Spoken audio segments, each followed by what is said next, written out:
The Vatican is a fascinating entity. It's the world's smallest sovereign state, a country smaller than some city neighborhoods, and yet it issues its own passports and coins, prints its own stamps, even runs its own radio and postal service. It has its own police force, its own active observatory, and then lastly, probably most interesting and most shrouded in mystery, its own secret archives. A repository of a millennium of church documents, state papers, letters, and secrets, some open to scholars, but many still shrouded in mystery. For over 400 years, one of the largest and longest surviving collections of human knowledge has been locked away, accessible only to a handful of scholars who must know exactly what they're looking for before they even step inside. Inside these vaults are transcripts from Galileo's trial, letters penned by Michelangelo himself, and records from secretive church investigations spanning centuries. But there are also documents the public will never see, mysteries that have fueled speculation, rumors, and conspiracy theories for generations. This collection of human knowledge is known as the Vatican Secret Archives, what many people refer to today as the world's oldest continuously functioning database. Founded in 1612 by Pope Paul V, the archives were never meant to be mysterious, at least not in the way that popular culture imagines. Secret originally meant private, a collection of the church's documents kept safe from casual interference. Over the centuries, though, these archives have grown to hold more than 35 miles of shelving containing letters, manuscripts, treaties, and reports spanning 12 centuries of recorded human history. Scholars have described endless corridors of scrolls and files stretching out of sight. The scale alone is enough to inspire curiosity, but being able to walk these corridors, or even see the documents inside, is a privilege reserved for very few. So access is tightly controlled. Only accredited scholars are allowed inside, and even they can't just show their library card and browse the stacks. Instead, they have to come prepared to request specific documents by name, sometimes providing months of justification for just a single file. Files younger than 75 years are typically sealed, especially modern diplomatic correspondence, creating a deliberate buffer between the public and recent history. And of course, photography is limited. Many documents remain too fragile to handle. The result is a system that preserves knowledge while simultaneously maintaining its aura of secrecy. A library of human history that feels simultaneously complete and frustratingly inaccessible. For scholars, of course, the archives are a treasure trove. But for the rest of us, the archives are the origin of centuries of speculation. So, with that, what's actually confirmed to be inside? Well, one of the archive's most famous collections is the full transcript of Galileo's 1633 trial, where the astronomer stood before the Roman Inquisition accused of promoting an unthinkable belief that the Earth moves around the sun. The Church had declared his heliocentric model of the solar system formally heretical. Actual letters, interrogations, and notes from the trial reveal not just the science of the time, but the tension between inquiry and dogma.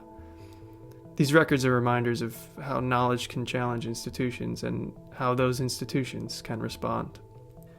Within the archive, letters from Michelangelo himself are also preserved, and one often cited complaint stands out. The poor guy was frustrated over delayed payments for his work on the Sistine Chapel, a rare moment where we get to see a glimpse of the human side of one of history's greatest artists and one of his greatest achievements. Then there's the only recently discovered Chinon Parchment, an official Templar dossier proving that Pope Clement V absolved the Knights Templar back in the early 1300s. The discovery of this dossier within the archives contradicted the centuries of myth that followed the Templars' fate and the secrecy surrounding the order. And the archives include records of correspondence with monarchs, dictators, and rulers from all over the globe. from Henry VIII to Catherine of Aragon, and even letters involving Mussolini and Hitler. These files show the Church's diplomatic role across centuries. Some of these documents still remain heavily restricted, especially those touching on sensitive and more recent periods like World War II. And then even more, the archives also preserve historical exorcism case reports and manuals, providing insight into how the Church approached spiritual crises over the centuries. And these records are often sensationalized, but they are largely practical and document ritual and procedure and context over the times. And lastly, missionary reports describe early encounters with cultures, languages, and knowledge previously unknown to Europe. Meanwhile, the Index of Forbidden Books cataloged works considered dangerous or heretical, including texts by Copernicus, Galileo, as mentioned, and other early Enlightenment thinkers. And so, even with all of these documents available to scholars, what might be the most intriguing materials still remain locked away.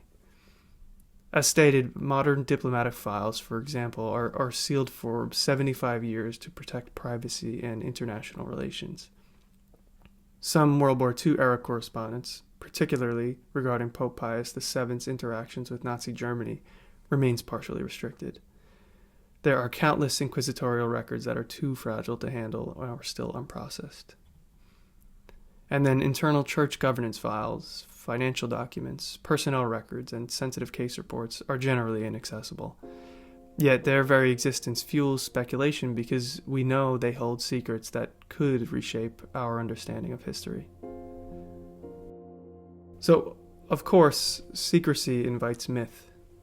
People have imagined lost gospels, hidden prophecies, and perhaps the most fantastical, a device called the chronovisor, this legendary machine that supposedly allowed the Vatican to view past events. Historians dismiss this, but the idea has persisted in popular culture. Some also claim the archives hold evidence of the existence of extraterrestrials, a prospect that becomes more intriguing when you consider that the Church interestingly maintains the Vatican Observatory, an in-house astronomical research and educational institution supported by the Holy See. But even though the observatory has publicly confirmed that life elsewhere in the universe is scientifically plausible, it maintains that there's no evidence of ET contact in the archives. And as for the exorcism manuals and purported miracle reports held in the archives, these are often sensationalized, when in reality, the documents are largely procedural, reflecting centuries of human attempts to interpret extraordinary events. All in all, more than just a collection of old papers, the Vatican Secret Archives are a remarkable repository and record of human civilization, its triumphs, its mistakes, and its curiosities. They show how knowledge was preserved, controlled, and sometimes hidden across centuries of recorded history. And while much remains inaccessible, the archives remind us that history is not static. It's alive, it's layered, and sometimes it's stranger than fiction.